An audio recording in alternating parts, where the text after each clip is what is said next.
Rohit Sharma Virat Kohli ODI में पास या fail दोनों को ले लेना चाहिए संन्यास या फिर जारी रखना चाहिए अभी अपना खेल। तो आज के इस वीडियो में हम देखने वाले हैं दोनों ही बल्लेबाजों के पिछले 1, 2 और 3 साल के ओडीआई के आंकड़े और उनको देख करके आप बताना दोनों पास हैं या फिर है फेल। जी यार, रोहित शर्मा विराट कोहली एक बार फिर से चर्चा में और चर्चा का एक ही कारण है कोच गौतम गंभीर की लगातार नई नई रणनीतियां। जी हाँ, आप लोगों को पता ही होगा टी20 विश्व कप जीतने के ठीक बाद रोहित शर्मा विराट कोहली ने एक साथ टी20 फॉर्मेट से संन्यास ले लिया था। इसके बाद वो इंग्लैंड के खिलाफ टेस्ट सीरीज की तैयारी में जुट गए थे, लेकिन अचानक से ही अंदर खाने कुछ ऐसा हुआ, इन दोनों क्रिकेटर्स को कुछ अलग सा अल्टीमेटम दिया गया, जिसकी वजह से इन दोनों ने तुरंत ही टेस्ट फॉर्मेट से भी संन्यास ले लिया।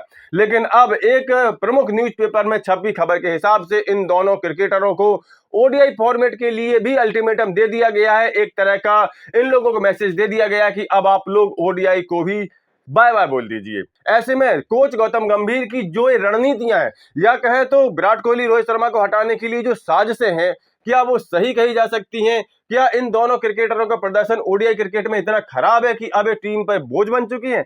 क्या ये टीम की जीत में योगदान नहीं दे सकते? ये सवाल इसलिए भी खड़े हो रहे हैं क्योंकि अभी हाल ही में इन्हीं दोनों बल्लेबाजों ने शानदार प्रदर्शन करके चैंपियन ट्रॉफी में भारत को चैंपियन बनाया था। रोहित शर्मा की कप्तानी में चैंपियन ट्रॉफी में विराट कोहली की बल्लेबाजी की शानदार प्रदर्शन के दम पर भारत ने दुनिया भर की सर्वश्रेष्ठ टीमों को हरा करके चैंपियन ट्रॉफी का खिताब जीता था, और उसके बाद से अभी तक भारत ने कोई भी ओडीआई सीरीज नहीं खेली है।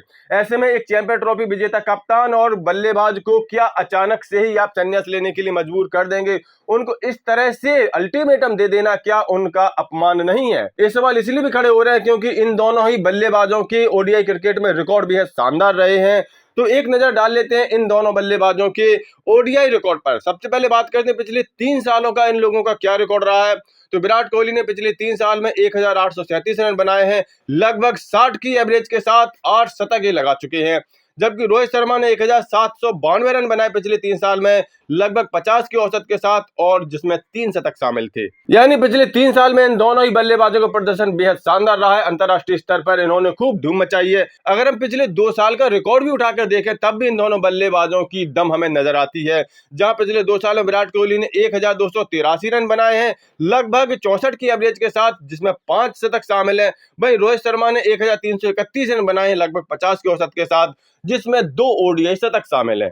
यानी पिछले 2 साल में भी इन दोनों बल्लेबाजों के प्रदर्शन में ज्यादा कमी नहीं आई है, दोनों का प्रदर्शन शानदार रहा है। अगर हम पिछले 1 साल के प्रदर्शन पर नजर डालें तो विराट कोहली ने पिछले 1 साल में 275 रन बनाए हैं, लगभग 46 की औसत के साथ, जिसमें 1 शतक शामिल है। वहीं रोहित शर्मा ने 302 रन बनाए हैं, लगभग 38 की औसत के साथ, जिसमें 1 शतक शामिल है। तो यहाँ आप थोड़ा कह सकते हो कि पिछले 1 साल में इन दोनों का प्रदर्शन थोड़ा सा डाउन हुआ है, लेकिन इसकी बड़ी वजह भी सामने है क्योंकि इस दौरान भारत ने ज्यादा ओडीआई मैचेस खेले ही नहीं है। तो ऐसे में इनका प्रदर्शन कुछ खास इसमें हमें नजर नहीं आ रहा है।